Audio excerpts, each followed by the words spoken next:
Not a matter of if, but when crisis will rock your world. I'm Roshini Rajkumar, crisis strategist, licensed attorney, and host of The Crisis Files. In each case file, we explore a real-world dilemma looking for solutions.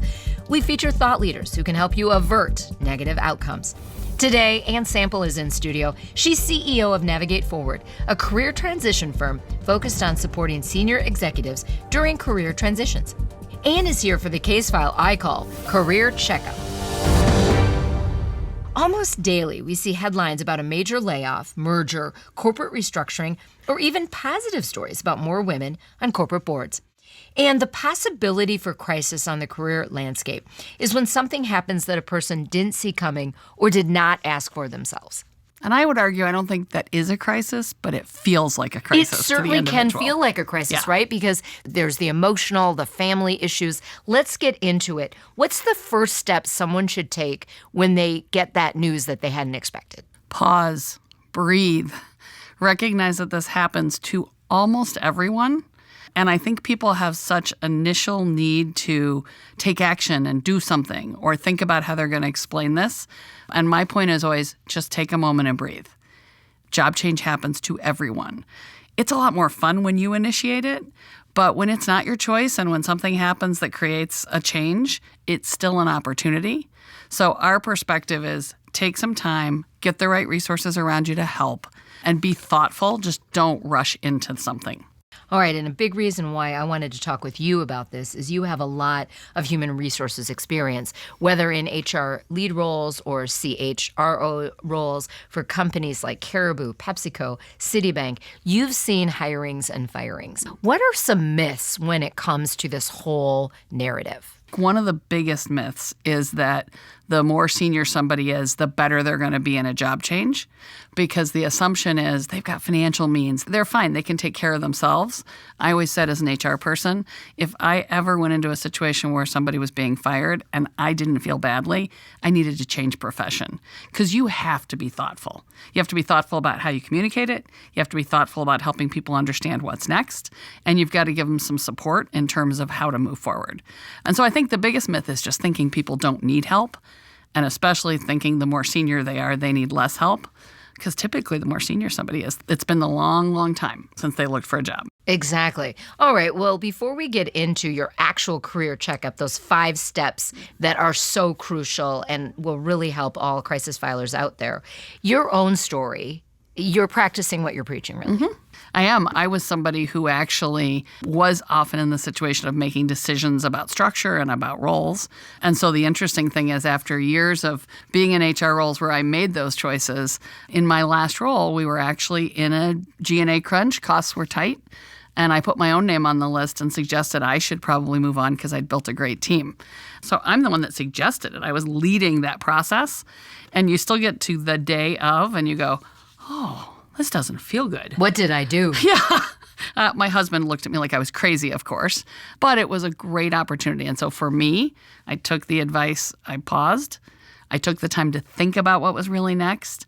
I also had been, this practice we're going to talk about a career checkup, was something I had done regularly enough that I knew I could go back to my file. I knew I had been taking stock of my past. It was just a great opportunity to pivot. In my case, I was ready to do something different. Let's get to the checkup, just like we go to the doctor or the dentist, or we're supposed to, on a very regular basis. Supposed to, I would point out, same thing. You recommend a regular career checkup with some pretty much, I would call them 5 easy steps. Not always easy, but let's make it easy for people.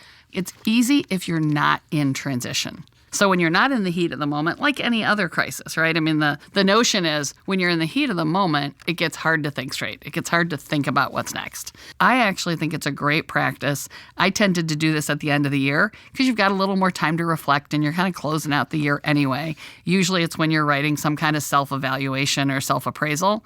It's just a perfect time to think about your current situation. Think about what works about it. Think about what doesn't. So reflect. Yeah, reflect.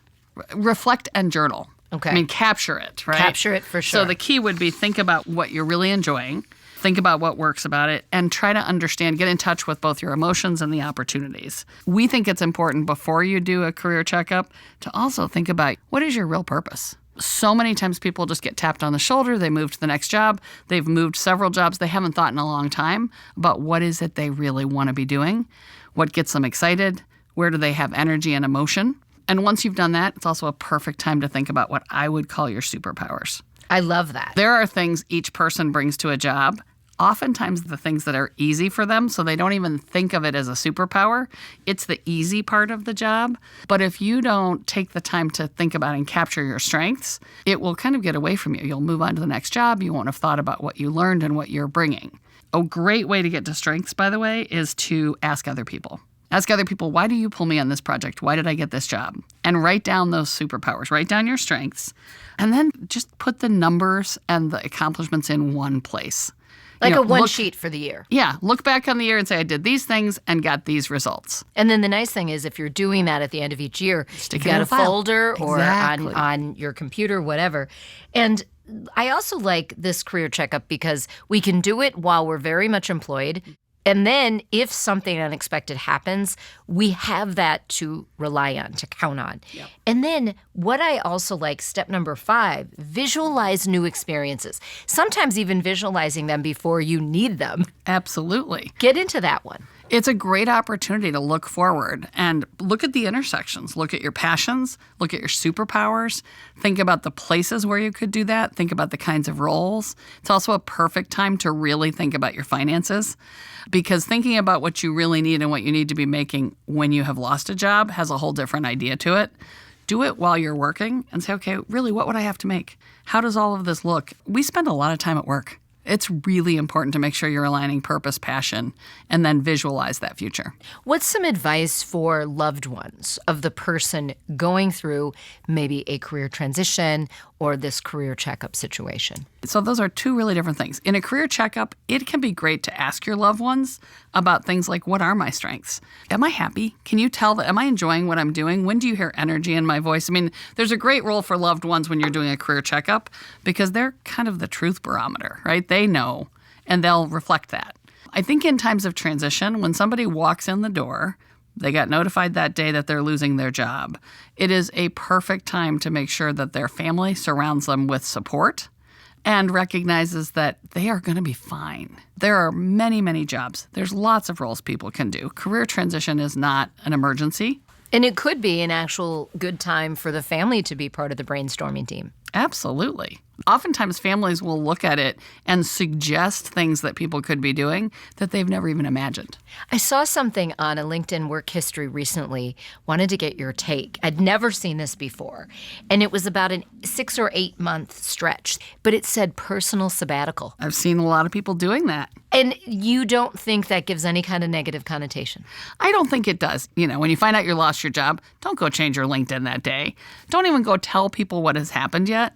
Take the time to develop your answer Your narrative. to why you're in the market and your narrative about what your strengths are and what you want to do next. I watch people who walk out of a conversation, put an end date on their LinkedIn, and then put some angry post up about what just happened. That is like the worst thing. That's a crisis right there. Yeah, don't do that. Yeah, don't do that. Definitely don't do that. Avert that kind of crisis. But we recommend you take the time to find the right thing. And so I actually really like it when people go ahead and on their LinkedIn either put their target job or they note a sabbatical. And they note that I'm taking the time to understand what I want to do next so I can be really fresh in my new role. And I don't think it's a detractor. As an HR person, that would not have kept me from thinking about a candidate. Right. If the person is great, they're just great. If they have skills and experience, it'll line up. And taking that personal sabbatical maybe shows, wow, I have the seniority in life, the experience in life to write my own ticket. And I'm being thoughtful. Right. I'm being thoughtful about what's next. Right. That just makes sense. Some of the best advice you gave, though, was start by pausing. Mm-hmm. And before we let you go, though, because your organization, Navigate Forward, helps executives in transition, senior leaders in transition, but in general, whether you're a senior leader or someone else, there are resources out there. There are. And the best thing you can do is find those resources. Your organization may offer you some. You may want to look for firms like ours that can work with you. There are individual career coaches. There's a whole set of resources, and I don't think people should go through transition alone. It's a really choppy process. I just sent a text to somebody last night, and they were reflecting on the way something was happening. I'm like, look, this is like, hurry up, wait. Hurry up, wait. The whole process of job search is very, very choppy. And so you need people to have patience. It's really patience, resilience, endurance. Endurance. Sure. Yep. Well, wonderful to have you on. Ann Sample, thank you for your valuable insights. Connect with Ann and her team at navigateforward.com. Today's Crisis Brief is brought to you by Mall of America. Number 1, don't panic. Pause. Assess where you're at and what you have going for you. Number 2, look for employer resources like outplacement and career services. Number 3, find purpose. Whether unexpected or planned, a job or career change could be just what you need at this moment in your life. An international destination for more than 30 years, the Mall of America continues to draw millions of guests from around the world. But the mall is so much more than shopping. Events, activations, and attractions continue to delight guests of all ages. They're also a strong supporter of the community and nonprofit organizations. Go to mallofamerica.com to find out more. Rate, review, and subscribe to The Crisis Files on your platform of choice.